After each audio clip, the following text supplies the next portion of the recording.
नमस्कार दोस्तों, उम्मीद करता हूं कि आप सब लोग बेहतर होंगे। स्वागत है एक बार फिर से आप सभी का SCS एकेडमी के यूट्यूब चैनल पर। मेरा नाम है पंकज शर्मा और डिस्कस करता हूं मैं आप लोगों के साथ इस क्लास में करंट अफेयर के इंपॉर्टेंट क्वेश्चंस और टॉपिक्स को लेकर जो हाल ही में चर्चा में रहे हैं, जहां से एग्जाम में आपको प्रश्न देखने को मिल सकते हैं।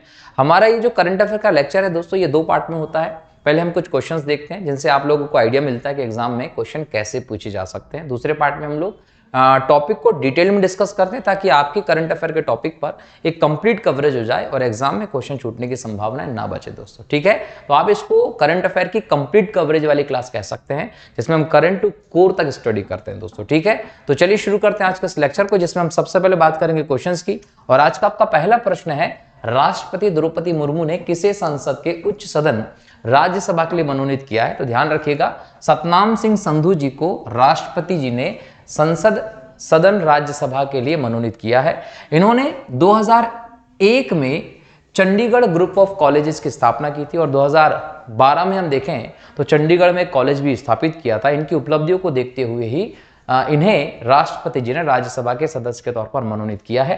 ध्यान रखिएगा, भारत में संसदीय शासन व्यवस्था है। ये जो संसदीय व्यवस्था है, इसमें हम लोगों को संसद देखने को मिलती है। भारतीय संविधान के आर्टिकल नंबर 79 में देखते हैं तो इसके तहत हमें राज्यसभा, लोकसभा और जब हम बात करते हैं राष्ट्रपति, इन तीनों को मिलाकर हमारी संसद का निर्माण होता है। मतलब राज्यसभा, लोकसभा और राष्ट्रपति तीनों मिलाकर संसद बनते हैं। राष्ट्रपति जी जो हैं वो संसद के एक अभिन्न अंग के तौर पर देखे जाते हैं। तो ये जो हमारी संसद है, इसमें राज्यसभा जो होता है दोस्तों वो उच्च सदन होता है, लोकसभा जो होता है वो निम्न सदन होता है। ठीक है, अब यहां पर याद रखिएगा कि राज्यसभा में 250 सदस्य टोटल हो सकते हैं।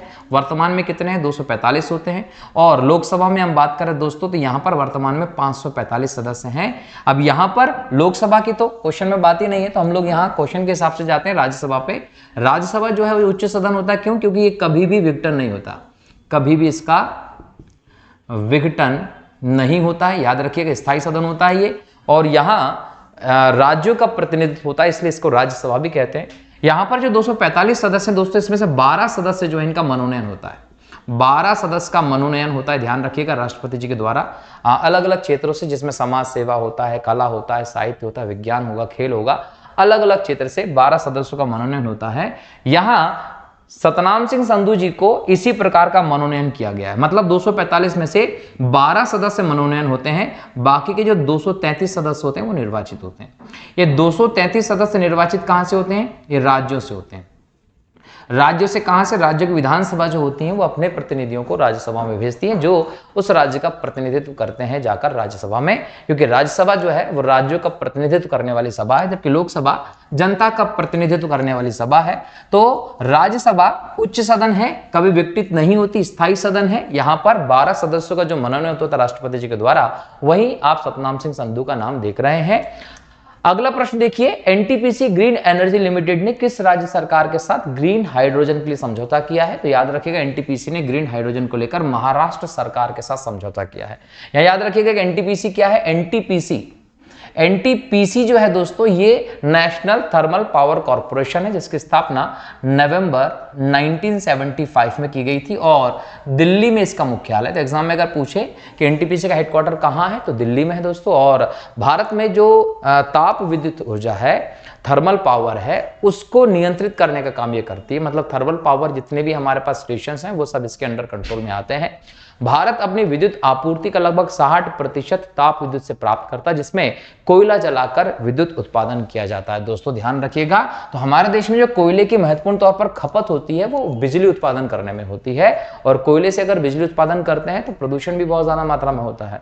वर्तमान समय में जब हम देखते हैं तो यहाँ ध्यान रखिएगा कि हम ग्रीन एनर्जी की तरफ बढ़ रहे हैं, जिसमें हम पर्यावरण संबद्ध, पर्यावरण के साथ जो सहयोगात्मक ऊर्जा है हम उसको बढ़ावा दे रहे हैं। पर्यावरण को प्रदूषण न करे ऐसी ऊर्जा को बढ़ावा दे रहे हैं, जिसमें सौर ऊर्जा, पवन ऊर्जा को इंपॉर्टेंस दिया जा रहा है दोस्तों। तो यहां समझिएगा कि एनटीपीसी ने ग्रीन एनर्जी लिमिटेड जो है, इसने राज्य सरकार महाराष्ट्र जो है उसके साथ हाइड्रोजन के लिए समझौता किया है, ग्रीन एनर्जी को बढ़ावा देने के लिए। अगला प्रश्न है, हाल ही में पूर्वोत्तर भारत के पहले नेचुरोपैथी हॉस्पिटल की नींव कहां रखी गई है? तो ध्यान रखिएगा कि ये जो है ये डिब्रूगढ़ कहां है? असम। यहां पर यह हॉस्पिटल की नींव रखी गई है। सर्बानंद सोनोवाल जो स्वास्थ्य मंत्री, उन्होंने इसको अभी हाल में किया है। हेमंत बिस्वा जो है वो असम के मुख्यमंत्री हैं दोस्तों। दिसपुर यहाँ की राजधानी है। यहाँ डिब्रूगढ़ जब हम देखते हैं तो यहाँ आपको देखने को मिल रहा है पूर्वोत्तर भारत का पहला नेचुरोपैथी हॉस्पिटल। तो एग्जाम में अगर आ जाए तो लगा दीजिएगा। 100 बेड का ये हॉस्पिटल है। इसकी अनुमानित कॉस्ट जो है लगभग 100 करोड़ रुपए बताई गई है दोस्तों, ये ध्यान रखिएगा, ठीक। अगला प्रश्न है FIH हॉकी 5S महिला विश्व कप का खिताब किसने जीता? ध्यान रखिएगा कि ये महिला विश्व कप का खिताब नीदरलैंड ने जीता है। फाइनल में भारत की हॉकी टीम को हराकर यह खिताब जीता है। मस्कट में यह प्रतियोगिता हो रही थी दोस्तों, ठीक है। अगला प्रश्न है ISSF विश्व कप 2024 में पुरुषों की 10 metre air rifle shooting event में किसने गोल्ड जीता है? याद रखिएगा, तो यह गोल्ड जीतने वाले हैं दिव्यांश सिंह पवार। दिव्यांश सिंह पवार ने इसमें गोल्ड मेडल जीता है दोस्तों, ठीक है। अगला प्रश्न है फिल्म फेयर अवार्ड 2024 में सर्वश्रेष्ठ लोकप्रिय फिल्म का अवार्ड किस फिल्म ने जीता है? तो याद रखिएगा 12th फेल जो है ना, विदु विनोद चोपड़ा की फिल्म रही, हाल ही में रिलीज हुई थी ये, तो इसको यहां पर सर्वश्रेष्ठ फिल्म का अवार्ड मिला है। जबकि याद रखिएगा एनिमल के एक्टर रणवीर कपूर जो उनको बेस्ट एक्टर का अवार्ड मिला है। रॉकी और रानी की प्रेम कहानी के लिए जो आलिया भट्ट है उनको बेस्ट एक्ट्रेस का अवार्ड मिला है फिल्म फेयर में, ठीक है। चलिए अगला प्रश्न है हाल ही में पुस्तक एक समंदर मेरे अंदर प्रकाशित की गई, यह किसके द्वारा लिखी गई है? तो संजीव जोशी जी के द्वारा लिखी गई है। और अजित डोभाल जी जो भारत के राष्ट्रीय सुरक्षा सलाहकार हैं, इन्होंने इस पुस्तक का विमोचन किया है दोस्तों। तो ये इंपॉर्टेंट करंट अफेयर के क्वेश्चंस थे जो हाल ही में चर्चा में रहे थे और हम लोग उन क्वेश्चंस को देखा है। परंतु अब हम बात करते हैं डिटेल में टॉपिक्स की। डिटेल में जब टॉपिक्स की बात करते हैं सबसे पहले आता है कर्पूरी ठाकुर जी का नाम। इस टॉपिक को मैं पहले भी डिस्कस कर चुका हूं, लेकिन इसके कुछ इंपॉर्टेंट कुछ पॉइंट्स रह गए थे, इसलिए हम इसको दोबारा से करंट अफेयर में देख रहे हैं दोस्तों। तो यहां इंपॉर्टेंट है कि कर्पूरी ठाकुर जी को भारत रत्न से सम्मानित करने की घोषणा हाल ही में भारत के राष्ट्रपति जी के द्वारा की गई थी। इनकी जन्मशती है, 100 साल इनकी जन्मशती के हुए और इसी अवसर पर मरणों उपरांत कर्पूरी ठाकुर जी को भारत रत्न सम्मानित करने की घोषणा की गई। ये बिहार के पूर्व मुख्यमंत्री हैं। अब यहां समझना है कि कौन थे, तो इन्हें जननायक कहा गया दोस्तों। जननायक के नाम से प्रसिद्ध थे कर्पूरी ठाकुर जी। भारतीय राजनीतिज्ञ थे कर्पूरी ठाकुर जी। इसके अलावा 1970 से 71 और 1977 से 79 दो बार बिहार के मुख्यमंत्री रहे। बिहार के 11वें मुख्यमंत्री के तौर पर कर्पूरी ठाकुर जी ने काम किया था। तो एग्जाम में अगर क्वेश्चन पूछता है बिहार के कौन से नंबर के मुख्यमंत्री थे, तो 11वें मुख्यमंत्री के तौर पर इनका नाम चलता है। इसके अलावा ये स्वतंत्रता सेनानी भी थे, कट्टर समाजवादी थे, मतलब ये समाजवादी नेता थे, स्वतंत्रता सेनानी थे। जब स्वतंत्रता संग्राम चल रहा था दोस्तों तो जयप्रकाश नारायण, राम मनोहर लोहिया, रामनंदन मिश्रा जैसे दिग्गजों के मार्गदर्शन में इन्होंने काम किया था। यहां इनकी इंपॉर्टेंट अगर उपलब्धि देखें तो ओबीसी के बीच जो एक्सट्रीम बैकवर्ड क्लास है उस तौर पर नाई समुदाय को सूचीबद्ध करवाया था। तो नाई समुदाय जो है उसको अत्यंत पिछड़ा वर्ग के तौर पर शामिल करने की जो प्रतिनिधित्व किया था वो इनके समय ही किया गया था दोस्तों, ध्यान रखिएगा। तो नाई समुदाय को EBC एक्सट्रीमली बैकवर्ड क्लास के तौर पर शामिल करने में कर्पूरी ठाकुर जी का इंपॉर्टेंट योगदान रहा। इसके अलावा 1977 में मुंगेरी लाल आयोग बना था और इस मुंगेरी लाल आयोग के चलते जो अत्यंत पिछड़े वर्ग हैं और पिछड़े वर्ग इनको दोबारा से वर्गीकृत करने की बात की गई थी। मतलब पिछड़े वर्ग को भी और ज्यादा आप क्या करिए, क्लासिफाइड करिए। पिछड़े वर्ग में भी अत्यंत पिछड़े वर्ग जो है वो अलग करिए और पिछड़े वर्ग को अलग करिए। तो ये इसके लिए मुंगेरी लाल आयोग था। तो एग्जाम में आपसे पर्टिकुलर मुंगेरी लाल आयोग भी पूछ सकता है कि मुंगेरी लाल आयोग का संबंध किससे था। तो पिछड़े वर्गों को दो भागों में बांटने के लिए एक अत्यंत पिछड़े और एक पिछड़े, इसके लिए मुंगेरी लाल आयोग आया था 1977 में। और सबको पता है कि 1978 में आरक्षण की स्थिति चल रही थी और यहां पर आपको मंडल आयोग देखने को मिल रहा था।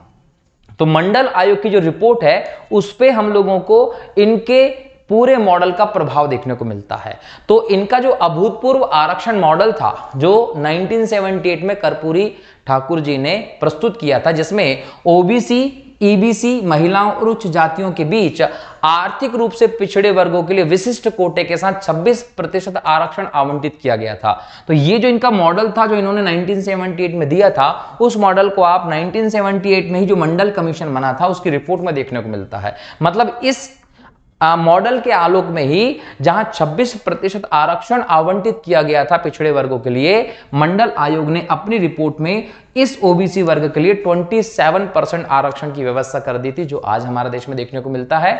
तो कहीं ना कहीं मंडल आयोग की रिपोर्ट पर इनके जो आरक्षण मॉडल रहा कर्पूरी जी का 1978 में जिन्होंने दिया था, उसका पूरा पूरा प्रभाव भी देखने को मिलता है। इसके अलावा हिंदी और उर्दू को दूसरी आधिकारिक भाषा के तौर पर बढ़ावा देने, स्कूल की फीस माफ करने, पंचायती राज व्यवस्था को मजबूत करने जैसे कई सारी नीतियों में हमें कर्पूरी ठाकुर जी का योगदान देखने को मिलता है। लेकिन जो इनका स्पेशल एक इफेक्ट देखने को मिल रहा है वो ये कि ओबीसी आरक्षण के लिए इन्होंने काफी कुछ काम किया है। अब यहां पर इनको भारत रत्न की व्यवस्था की गई, तो हम भारत रत्न के बारे में भी देखते हैं। भारत का सर्वोच्च नागरिक सम्मान, याद रखिएगा, भारत रत्न जो है ये भारत का सर्वोच्च नागरिक सम्मान है।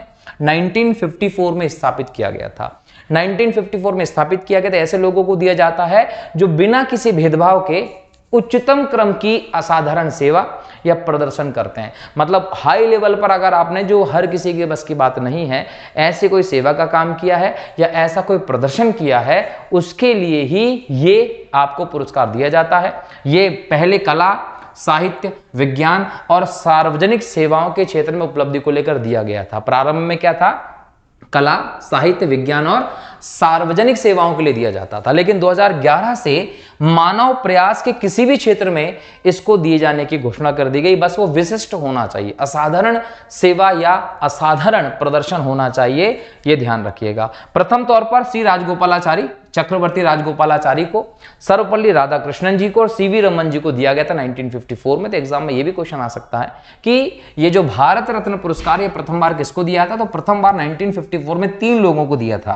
किस किस को दिया था? 3 लोगों को, श्री राजगोपालाचारी को, राधा कृष्णन जी को और रमन जी को दिया गया था। यह भी आप लोगों को ध्यान रखना है। इसके अलावा 2019 में लेटेस्ट कब दिया गया है? तो लेटेस्ट ये अवार्ड पिछली बार 2019 में दिया था, नानाजी देशमुख को दिया था, भूपेन हजारिका को दिया था और प्रणब मुखर्जी जी को दिया था। तो पिछली बार लेटेस्ट 2019 में ये अवार्ड 3 लोगों को दिया गया है, नानाजी देशमुख, भूपेन हजारिका और प्रणब मुखर्जी जी को।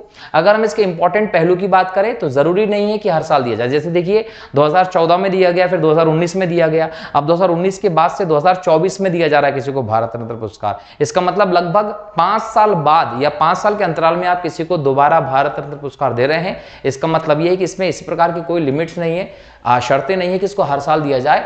हर साल ये नहीं दिया जाता, जब उचित लगेगा कि हाँ किसी को दिया जाना चाहिए तभी ये दिया जाता है। इसके अलावा कोई लिखित प्रावधान नहीं है कि केवल भारतीय नागरिकों को दिया जाएगा। मतलब देखिए जनरली दिया जाता है भारत के नागरिकों को, लेकिन कहीं पर इस प्रकार की चीजें मेंशन नहीं की गई कि भारत रत्न पुरस्कार जो होगा वो केवल भारत के नागरिकों को मिलेगा। इसके हमारे पास उदाहरण भी है। जैसे हम देखें, मदर टेरेसा को 1980 में दिया गया। इसके अलावा 2 गैर भारतीयों जिसमें खान अब्दुल गफ्फार खान, जिनको सीमांत गांधी कहा गया था, और नेल्सन मंडेला 1990, इन दोनों लोगों को, ये हमारे देश के नहीं, उनको भी ये पुरस्कार दिया गया। मतलब लिखित रूप में नहीं है कि भारतीय नागरिक को ये पुरस्कार देंगे। नेल्सन मंडेला अफ्रीका के थे, इन्हें भी ये पुरस्कार दिया गया 1990 में। तो एग्जाम में अगर क्वेश्चन आता है कि कौन से 2 गैर भारतीयों को दिया गया है, खान अब्दुल गफ्फार खान और नेल्सन मंडेला को भी ये पुरस्कार मिल चुका है। इसके अलावा स्वाभाविक भारतीय नागरिक मदर टेरेसा रही 1980 में, इन्हें भी ये पुरस्कार दिया जा चुका है। ठीक है, अब यहां समझना है कि किसको भारत रत्न पुरस्कार दिया जाएगा, इसकी सिफारिश कौन करेगा? तो प्रधानमंत्री के द्वारा भारत के राष्ट्रपति को इस बात की सिफारिश की जाती है कि किसे इस बार भारत रत्न दिया जाना चाहिए या नहीं दिया चाहिए। ठीक है, यहां पर एक बात और ध्यान रखिएगा, एक बार में आपने देखा कि 2019 में भी 3 लोगों को मिला, 1954 में भी 3 लोगों को मिला, चाहते तो 4 को भी दे देते, परंतु ऐसा नहीं है। एक बार में, एक वर्ष में ज्यादा से ज्यादा 3 लोगों को ही भारत रत्न का पुरस्कार दिया जा सकता है, इसके अलावा ज्यादा लोगों को नहीं दिया जा सकता। दूसरी बात कि भारत रत्न का पुरस्कार जब दिया जाता है तो इसमें राशि नहीं दी जाती। आप यहां पर कोई भी मौद्रिक अनुदान नहीं देखते कि किसी को कुछ पैसा दिया जाएगा, केवल इसमें पदक दिया जाता है, भारत रत्न लिखा हुआ पीपल के पत्ते का। इसके अलावा आपको प्रशस्ति पत्र दिया जाता है, परंतु इसमें मौद्रिक अनुदान की व्यवस्था नहीं है। और भारतीय संविधान की जब हम बात करते हैं तो आर्टिकल 18 जो है वो उपाधियों की अंत की बात करता है, जिसके तहत किसी भी व्यक्ति को भारत में उपाधि नहीं दी जा सकती सिवाय सेना और शिक्षा संबंधी उपाधियों के। परंतु भारत रत्न जो है दोस्तों, वो याद रखिएगा कि उपाधि नहीं है, ये एक पुरस्कार है, किसी व्यक्ति को उसके असाधारण सेवा के लिए, काम के लिए ये पुरस्कृत किया जा रहा है, उसका सम्मान किया जा रहा है, इसलिए दिया जा रहा है। तो कोई भी व्यक्ति अपने नाम के आगे इसका प्रयोग नहीं कर सकता। अगर इसका प्रयोग किया गया तो इसका दुरुपयोग माना जाएगा और उससे यह अवार्ड वापस भी लिया जा सकता है। तो यहां पर ध्यान रखिएगा कि आर्टिकल 18 के तहत उपयोगकर्ता अपने नाम के आगे या पीछे इसको नहीं जोड़ सकता। लेकिन हाँ, बायोडेटा लिखना हो, लेटर हेड लिखना हो, विजिटिंग कार्ड लिखना हो आदि पर अभिव्यक्त कर सकता है कि मैं राष्ट्रपति के द्वारा भारत रत्न पुरस्कार से सम्मानित हूं, तो ये बता सकते हो। लेकिन नाम के साथ यूज आप इसको नहीं कर सकते। ठीक है, तो हमने यहां भारत रत्न की बात की, कर्पूरी ठाकुर जी की बात की। उम्मीद है कि सब चीजें क्लियर हो गई होंगी। एग्जाम में क्वेश्चन आएगा तो यहां से जरूर आ जाएगा। अगला टॉपिक है सदा तनसिक। यह सदा तनसिक क्या है? भारत और सऊदी अरब की सेना के बीच का यह अभ्यास है, सदा तनसिक, याद रख लीजिएगा। इसका प्रारंभिक संस्करण है जो हाल ही में राजस्थान के महाजन में शुरू हुआ है। इसका उद्देश्य क्या है? साझा सुरक्षा उद्देश्यों को प्राप्त करने और द्विपक्षीय संबंधों को मजबूत करने के लिए। जनरली जब आप युद्ध अभ्यास करते हो तो युद्ध अभ्यास द्विपक्षीय संबंधों को मजबूत करने के लिए ही किए जाते हैं। तो यहां पूछेगा सदा तनसिक किसके साथ युद्ध अभ्यास है हमारा? तो सऊदी अरब के साथ है। अगला टॉपिक है शहीद दिवस। 30 जनवरी 1948 को महात्मा गांधी जी को गोली मार दी गई थी और उसके बाद महात्मा गांधी जी शहीद हो गए थे। इसी अवसर को गांधी जी को श्रद्धांजलि अर्पित करने के लिए, साथ ही साथ देश के लिए बलिदान करने वाले सभी साहसी आत्माओं को श्रद्धांजलि देने के लिए 30 जनवरी को शहीद दिवस के तौर पर मनाया जाता है। दोस्तों ध्यान रखिएगा। ठीक है, यहां एक और बात याद रखिएगा कि 23 मार्च को राष्ट्रीय शहीद दिवस भी होता है। इस दिन 3 असाधारण क्रांतिकारी, जिसमें आप भगत सिंह, शिवराम राजगुरु और सुखदेव थापर के बलिदान को याद करते हैं। तो 30 जनवरी को भी शहीद दिवस होता है और 23 मार्च को भी राष्ट्रीय शहीद दिवस होता है।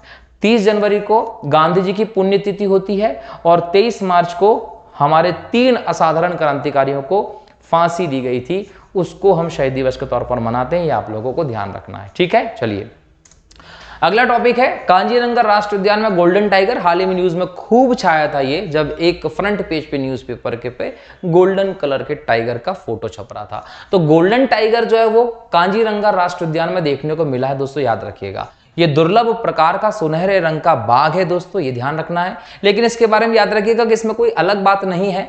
गोल्डन टाइगर जो है, जिसे हम लोग गोल्डन टेबी टाइगर भी कहते हैं, एग्जाम में आपको गोल्डन टेबी टाइगर नाम भी आ सकता है। ये सफेद और काले बाघों की तरह कोई अलग उप प्रजाति नहीं है, ये साधारण बाघ ही है, बस उसके बाल जो हैं वो दुर्लभ रंग के तौर पर दिख रहे हैं। तो ये बाघों की कोई अलग से प्रजाति नहीं है, ये बाघ के ऊपर दुर्लभ रंग रूप कहीं ना कहीं यहां दिख रहा है, ये आप लोगों को ध्यान रखना है। तो ये कोई उप प्रजाति नहीं है, जैसे कि आपको सफेद बाघ देखने को मिलते हैं, काले बाघ देखने को मिलते हैं। सफेद बाघ और काले बाघ बाघों की उप प्रजाति है, लेकिन यहां पर ये इसकी शारीरिक संरचना में बदलाव को दर्शा रहा है।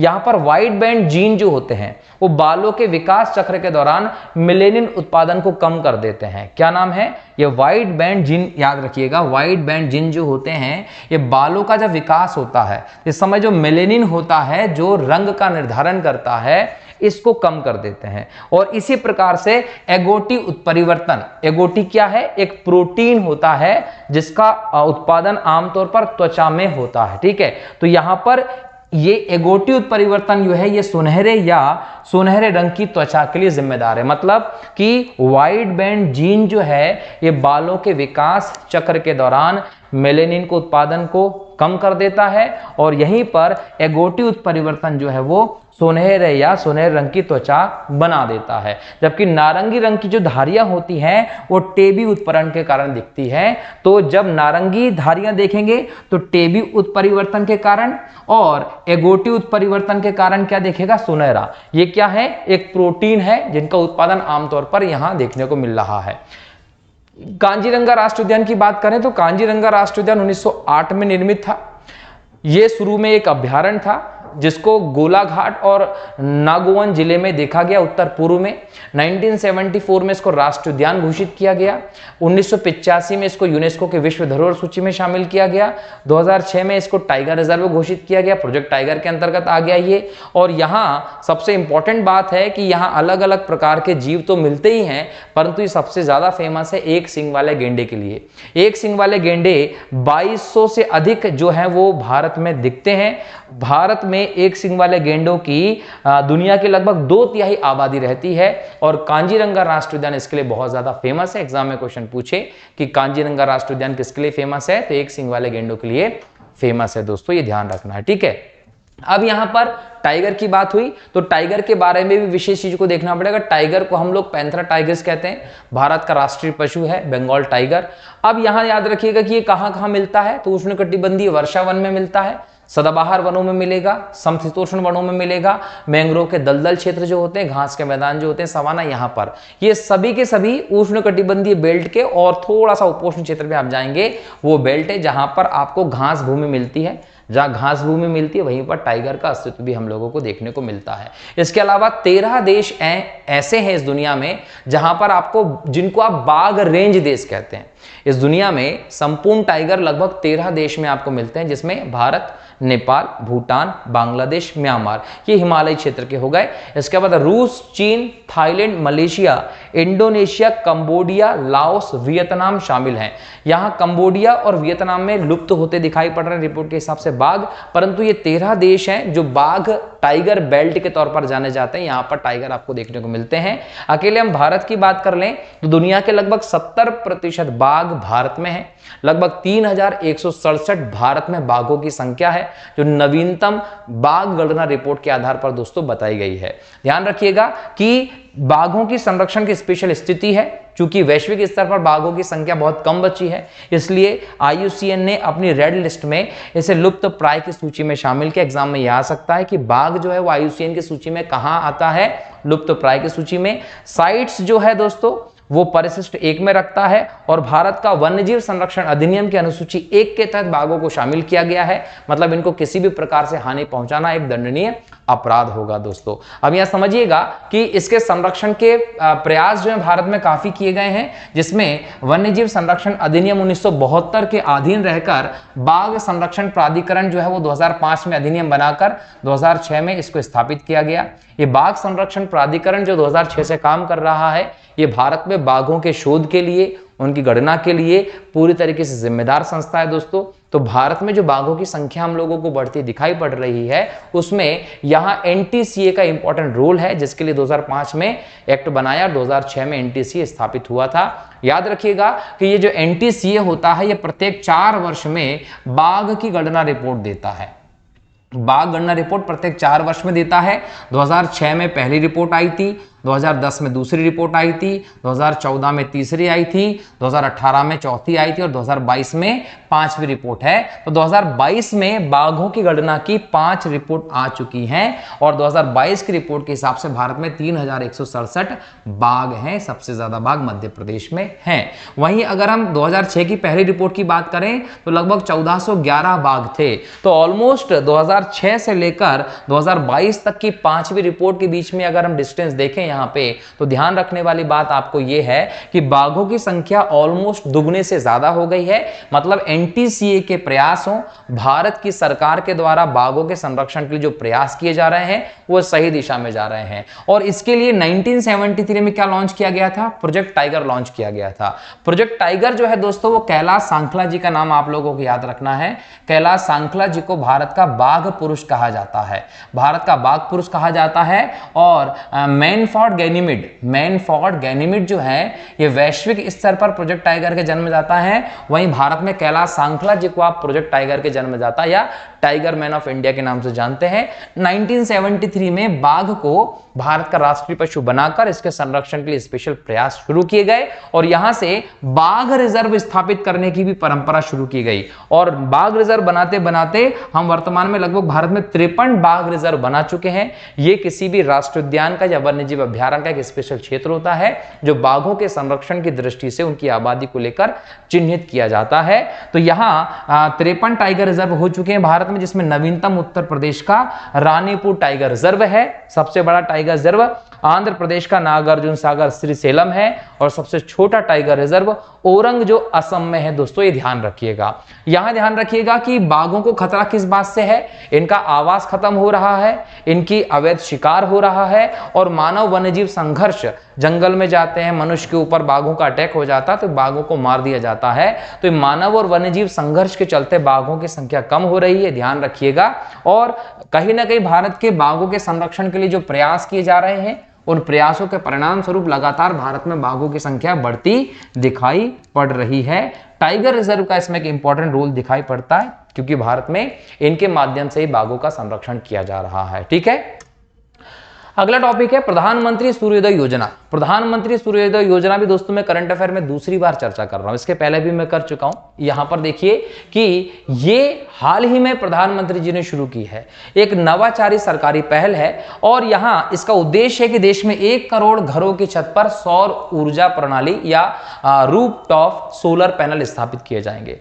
ये रूफटॉप सोलर पैनल क्या है, तो ध्यान रखिएगा, रूफटॉप सोलर पैनल एक फोटोवोल्टिक प्रणाली है। फोटोवोल्टिक प्रणाली है, इसके माध्यम से क्या होता है, सोलर पैनल जो होंगे वो आवासीय या व्यावसायिक भवन या संरचना की छत पर लगेंगे, और इन फोटोवोल्टिक सेल के माध्यम से सौर ऊर्जा को विद्युत ऊर्जा में परिवर्तित करके प्रयोग किया जाएगा। इसका लाभ क्या होगा, इसका लाभ होगा कि यह ग्रिड से जुड़ी विद्युत की खपत को कम करेगा और उपभोक्ता के लिए विद्युत की लागत बचाएगा। मतलब सस्ती ऊर्जा जो है वो मिलती रहेगी, जो बिजली के बिल आते हैं लोगों के, उनसे लोगों को मुक्ति मिल जाएगी। लेकिन इसके साथ साथ लोगों को ये सालाना 15-20 हजार रुपए महीने, सालाना 15-20 हजार कमाने की व्यवस्था भी कर रहा है। मतलब ये कि आपने आपके घर की छत पर ये रूफटॉप लगवा लिया सोलर पैनल, इससे आप ऊर्जा का यूज कर रहे हैं, अब आपकी क्षमता के हिसाब से आप ऊर्जा का यूज कर लेंगे, लेकिन जो अतिरिक्त ऊर्जा है आप उसको ग्रिड में निर्यात कर सकते हैं और उसके पैसे आप लोगों को मिलेंगे। तो न सिर्फ आपकी बिजली का बिल खत्म हुआ इस योजना के माध्यम से, बल्कि आप अतिरिक्त ऊर्जा को ग्रिड में निर्यात करके पैसा भी कमा सकते हैं, यह ध्यान रखिएगा। यहां पर भारत में 2014 में रूफटॉप सोलर प्रोग्राम लॉन्च किया गया था। मतलब ये जो रूफटॉप सोलर परियोजना चली है ये नई नहीं है। 2014 में प्रधानमंत्री मोदी जी जब प्रधानमंत्री बने थे उस समय इसको लॉन्च किया गया था, और 2014 में इसको लॉन्च करने के साथ बोला था कि 2022 तक 40,000 मेगावाट की क्षमता या 40 गीगावाट की क्षमता हम स्थापित कर देंगे, परंतु हम इसको स्थापित करने में सफल नहीं हो पाए। तो हाल ही में सरकार ने इसको 2022 से बढ़ाकर 2026 कर दिया कि हाँ, हम 2026 तक ये 40,000 मेगावाट की क्षमता को हासिल कर लेंगे। और इसी के तहत भारत सरकार का ये नया कदम है कि ये ऊर्जा योजना जो है वो स्थापित की जा रही है। अगर हम भारत की मौजूदा सौर ऊर्जा क्षमता की बात करें तो रूफटॉप सोलर क्षमता जो भारत की है वो दिसंबर 2023 तक एक अभूतपूर्व कहीं ना कहीं वृद्धि के साथ दिखाई पड़ रही है, जिसमें भारत में लगभग 11.08 गीगावाट क्षमता स्थापित हो चुकी है। ठीक है, इसमें गुजरात 2.8 गीगावाट के साथ प्रथम पे है, फिर महाराष्ट्र का स्थान आता है। ये किसमें है, रूफ टॉप सोलर क्षमता को लेकर एग्जाम में क्वेश्चन देगा कि सबसे ज्यादा छत पर सोलर पैनल लगाने के माध्यम से ऊर्जा उत्पादन करने वाला राज्य कौन सा है, गुजरात है। देश की कुल क्षमता जो है वो इसमें 11.08 गीगावाट है। जबकि सोलर प्रणाली की कुल क्षमता की हम बात करें तो सोलर प्रणाली की कुल क्षमता हमारे यहां पर 73.31 गीगावाट तक पहुंच गई है। कब तक, दिसंबर 2023 तक। यह भारत के नवीन और नवीकरणीय ऊर्जा मंत्रालय का डेटा है, ध्यान रखिएगा। तो भारत की टोटल जो है वो 73.31 गीगावाट तक पहुंच चुकी है, जिसमें सबसे ज्यादा जो है वो राजस्थान का योगदान है। सबसे ज्यादा लगभग 18.7 गीगावाट का योगदान कौन दे रहा है, राजस्थान दे रहा है। उसके बाद गुजरात दूसरे नंबर पर है। ठीक है, चलिए अगला टॉपिक है खेलो इंडिया यूथ गेम्स का 6वां संस्करण। भारत में खेलों को बढ़ावा देने के लिए ओलंपिक्स जैसे बड़े बड़े प्लेटफॉर्म्स, कॉमनवेल्थ जैसे बड़े बड़े प्लेटफॉर्म्स में भारत के खिलाड़ियों का प्रदर्शन सुधारने के लिए, भारत को मिलने वाले मेडल्स की संख्या में वृद्धि के लिए भारत सरकार की एक अभूतपूर्व पहल शुरू हुई। ये पहल जो है ये 2018 में शुरू हुई थी नई दिल्ली में, जब पहले खेलो इंडिया यूथ गेम्स का प्रारंभ हुआ था। तो ये पहले यूथ गेम 2018 में शुरू हुए खेलो इंडिया के, इसके बाद से लगातार इसके संस्करण होते रहे और हाल ही में 2024 में इसका बोल सकते हैं 6वां संस्करण दोस्तों होने वाला है, ये ध्यान रखिएगा। अब ये जो 6वां संस्करण ये कहां हो रहा है, तो याद रखिएगा तमिलनाडु के 4 शहरों में, चेन्नई, त्रिची, मदुरै और कोयम्बटूर में हो रहा है। इसके माध्यम से भारत में जो खिलाड़ी हैं, खेल प्रतिभाएं हैं, उनको छांट लिया जाता है और उनको नेशनल इंटरनेशनल खेलों के लिए, ओलंपिक, पैरा ओलंपिक हो या फिर कॉमनवेल्थ जैसे अंतरराष्ट्रीय प्लेटफॉर्म पर तैयार किया जाता है भारत के लिए अच्छे प्रदर्शन करने के लिए। तो एक प्रकार से ये भारत के ही खिलाड़ियों के बीच में आपसी प्रतिस्पर्धा है, जिसमें से सर्वश्रेष्ठ खिलाड़ियों का चयन करके इंटरनेशनल लेवल पर उनको उतारा जाता है। यहां याद रखिएगा कि ये गेम्स क्या है, तो ये भारत में स्कूल और कॉलेज के छात्रों के लिए राष्ट्रीय स्तर की बहुविषय खेल प्रतियोगिता है। जनवरी फरवरी में हर साल ये आयोजित किया जाता है। भारत सरकार की खेलो इंडिया पहल का हिस्सा है। याद रखिएगा कि ये संस्कृति को बढ़ावा देने और जमीनी स्तर पर खेल प्रतिभाओं को पहचान दिलाने के लिए आयोजित किया जाता है। इसमें 5 संस्करण हो चुके हैं। पहला वाला दिल्ली में, दूसरा पुणे में, तीसरा गुवाहाटी में, चौथा पंचकुला में और 5वां भोपाल में हुआ। ये 6ठा वाला तमिलनाडु के 5 शहरों में हो रहा है, जिसमें चेन्नई प्रमुख है। प्रारूप क्या है, तो 2 श्रेणियों में आयोजित होता है। 17 साल से कम आयु के लोग और 21 वर्ष से कम उम्र के कॉलेज के स्टूडेंट। तो 17 साल से कम उम्र के स्कूल के बच्चों को और 21 साल से कम उम्र के कॉलेज के छात्रों को इसमें शामिल किया जाता है। आयोजन में सभी जगह देखा जाता है कि किस राज्य को ज्यादा स्वर्ण पदक मिले हैं। जिस राज्य को या केंद्र शासित प्रदेश को ज्यादा स्वर्ण पदक मिलते हैं उसको विजेता घोषित कर दिया जाता है। महाराष्ट्र और हरियाणा को छोड़कर किसी भी अन्य टीम ने आज तक खेलो इंडिया का खिताब नहीं जीता है। 5 के 5 संस्करण में 6ठा संस्करण हो रहा है। देखो इसमें क्या होता है, याद रखिएगा इस बार के खेलो इंडिया में नया क्या है, तो इस बार जो 6ठा संस्करण है इसमें स्क्वैश जो खेल है उसका खेलो इंडिया में पदार्पण किया गया है। ये अभी तक नहीं किया जाता था। तो एग्जाम में क्वेश्चन पूछेगा कि खेलो इंडिया के 6वें संस्करण में कौन से नए खेल का पदार्पण हुआ है, तो स्क्वैश को शामिल किया गया। इसके अलावा जो सिलंबम है, स्वदेशी मार्शल आर्ट है का एक रूप है, इसका प्रदर्शन भी इसमें किया जा रहा है। ठीक, इसके बाद यहां देखिएगा कि ये जो खेलो इंडिया का 6ठा संस्करण है इसका शुंभकर मस्कट क्या है, तो शुंभकर है वीरा मंगई। ये वीरा मंगई कौन है, तो ध्यान रखिएगा वीरा मंगई जो है ये रानी वेलु नचियार है। रानी वेलु नचियार को ही प्रेम पूर्वक वीरा मंगई कहा जाता था। ये वो रानी है जिन्होंने अंग्रेजों के खिलाफ, औपनिवेशिक शासन प्रणाली के खिलाफ हमारे राष्ट्रीय संघर्ष में इंपॉर्टेंट रोल प्ले किया था। और इसके अलावा मस्कट तो ठीक है, इसके अलावा हमें लोगों में कवि तिरुवल्लुर की भी आकृति देखने को मिल रही है। अब दक्षिण में खेलो इंडिया का होना और दक्षिण के इन दोनों लोगों का, इन बोल सकते हैं महान लोगों का इस लोगों में, मस्कट में यूज होना दक्षिण की तरफ भारत सरकार के रुख को भी स्पष्ट कर रहा है, ये भी ध्यान रखना है। इसके अलावा एक और चीज याद रखिएगा कि खेलो इंडिया के जो विंटर गेम्स हैं वो जम्मू कश्मीर और लद्दाख में होंगे। दोस्तों ध्यान रखिएगा, इसका जो शुंभकर है वो स्नो लेपर्ड बनाया गया है, ये ध्यान रखिएगा। ठीक है, चलिए अगला टॉपिक है टोयोटा दुनिया की top selling car maker company है। ध्यान रखना है टोयोटा जो कंपनी है वो जापान की एक मोटर वाहन निर्माता कंपनी है और लेटेस्ट 2023 के इसके सेलिंग के आंकड़े आए हैं, जिससे पता चलता है कि टोयोटा मोटर कॉर्प जो है वो दुनिया की सबसे ज्यादा कार सेलिंग करने वाली कंपनी है। एग्जाम में आपसे क्वेश्चन सिर्फ यही पूछेगा कि टोयोटा कंपनी किस देश की है, तो याद रखिएगा जापान की। इसका मुख्यालय जापान के आईची में है। ठीक, अगला प्रश्न है अनिल कुमार ट्राई के अध्यक्ष बने। दोस्तों ट्राई क्या है, telecom regulatory authority of India. सबसे पहले तो एग्जाम में आपसे क्वेश्चन यही पूछेगा कि ट्राई क्या है, तो ट्राई जो है वो telecom regulatory authority of India है। इसके चेयरमैन के तौर पर अनिल कुमार लाहोटी जी को नियुक्त किया गया है। ध्यान रखिएगा 2023 में इनके पूर्व चेयरमैन जो थे डीपी वाघेला जो थे उनका कार्यकाल पूरा हो गया, तब से ये पद खाली पड़ा था।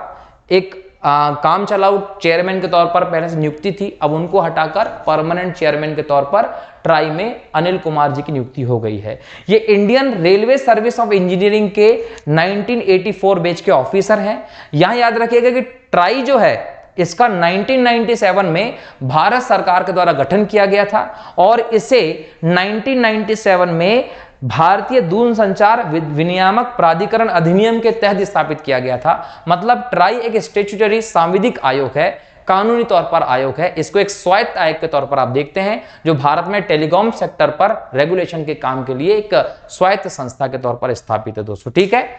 इसके अलावा इसका मिशन क्या है, ट्राई का मिशन है कि दूरसंचार से संबंधित क्षेत्र में जो भारत का व्यापार है उसको नियमित करे, उसमें किसी भी प्रकार की गड़बड़ी को ना होने दे। जब हम भारत के संचार नेटवर्क की बात करते हैं तो एशिया की उभरती हुई अर्थव्यवस्थाओं में दूसरा और विश्व का तीसरा सबसे बड़ा नेटवर्क है भारत का संचार नेटवर्क। ट्राई के जो चेयरमैन होते हैं उनका कार्यकाल 3 साल का होता है या 65 वर्ष की आयु तक जो भी पूरा हो जाए। ये एग्जाम में क्वेश्चन पूछ सकता है जो हम लोगों ने देखे हैं।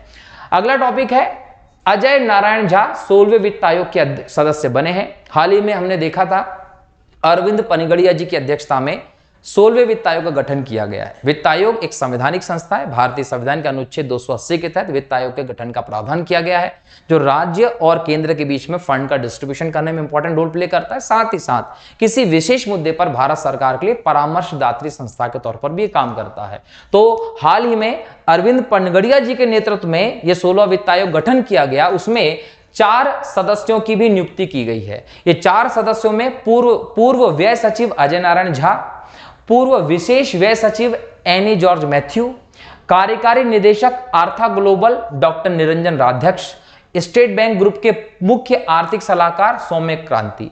इन सभी 4 लोगों को वित्त आयोग 16वें वित्त आयोग के सदस्य के तौर पर शामिल किया गया है। तो यहां पर एग्जाम में क्वेश्चन पूछेगा कि 16वें वित्त आयोग के अध्यक्ष कौन है, अरविंद पनगड़िया जी। 16वें वित्त आयोग के सदस्यों में कौन शामिल है, तो Ajay Narayan Jha, any George Matthew, doctor Niranjan Rajadhyaksha और सौम्य कांति जी, ठीक है। ये चारों लोग शामिल हैं, इनका नाम याद रख लीजिएगा। इसमें अजय नारायण झा को लेकर याद रखिएगा कि जो 15वां वित्त आयोग था उसके सदस्य भी थे अजय नारायण झा, ठीक है। 31 दिसंबर 2023 को 16वें वित्त आयोग का गठन किया गया था। यह भी क्वेश्चन पूछेगा कि 16वें वित्त आयोग का गठन कब किया गया, 31 दिसंबर 2023 को, ठीक है। इसके अलावा यहां याद रखना है कि ये 2025 तक भारत सरकार को अपनी रिपोर्ट भी प्रस्तुत करेगा, ठीक है। अगला टॉपिक है, देश में पहली बार स्नो लेपर्ड सर्वे हुआ। हाल ही में भारत सरकार ने जो हमारा केंद्रीय पर्यावरण मंत्रालय है, इसमें जो राष्ट्रीय वन्य जीव बोर्ड है, इसने भारत में हिम तेंदुआ या स्नो लेपर्ड की गणना भी करवाई है। भूपेंद्र यादव इसके मंत्री हैं और इन्होंने हाल ही में इसकी एक रिपोर्ट जारी की है। इस रिपोर्ट में wild life institution of India WII जो है उसने 2019 से लेकर 2023 तक के जितने भी स्नो लेपर्ड रेंज वाले भारत के राज्य हैं उन सभी राज्यों में यह गणना की है। गणना किसने की है, wild life institute of India ने की है। 2019 से लेकर 2023 के बीच की यह गणना है। जहां जहां हिमालयी प्रदेशों में स्नो लेपर्ड मिलता है उन सभी राज्यों को इसमें शामिल किया गया है। और इस रिपोर्ट के अनुसार भारत में लगभग 718 हिम तेंदुए, कितने 718 हिम तेंदुए हैं, जिसमें सबसे ज्यादा हिम तेंदुए लद्दाख में 477 हैं। उसके अलावा जम्मू कश्मीर में हो, हिमाचल प्रदेश में हो, सिक्किम में हो, अरुणाचल प्रदेश में भी हिम तेंदुए देखने को मिलते हैं। Snow leopard and ecosystem protection programme के मुताबिक दुनिया में हिम तेंदुओं की तादाद करीब 4000 से 6500 है। तो दुनिया में अगर 4 से 6500 है तो भारत में लगभग 718 हिम तेंदुए जो हैं वो देखने को मिलते हैं दोस्तों। दुनिया भर में लगभग 12 देश ऐसे हैं जहां पर हिम तेंदुए मिलते हैं, जिसमें चीन, मंगोलिया, अफगानिस्तान, रूस, Kazakhstan, Nepal, Bhutan, Tajikistan, Uzbekistan और पाकिस्तान। इनके जो ठंडे प्रदेश हैं, ऊंचे पहाड़ी के प्रदेश हैं, वहां पर ये हिम तेंदुए मिलते हैं। बिल्ली प्रजाति है, फुर्तीला जानवर है, ऊंची ऊंची पहाड़ी पर तुरंत कूद जाता है और पहाड़ी क्षेत्रों में शिकार करने के लिए जाना जाता है, ये ध्यान रखेंगे, ठीक है। तो इस प्रकार से आज के करंट अफेयर में इंपॉर्टेंट जो टॉपिक्स रहे हम लोगों ने डिस्कस किए, क्वेश्चंस को डिस्कस किया। आशा करता हूं कि आपको समझ आ रहा होगा। अपने दोस्तों के साथ लेक्चर को शेयर करना मत भूलिएगा। मिलता हूं अगले लेक्चर में नए टॉपिक, नए प्रश्नों को लेकर। तब तक के लिए बहुत बहुत शुक्रिया दोस्तों। जय हिंद, जय भारत, वंदे मातरम, जय श्री राम।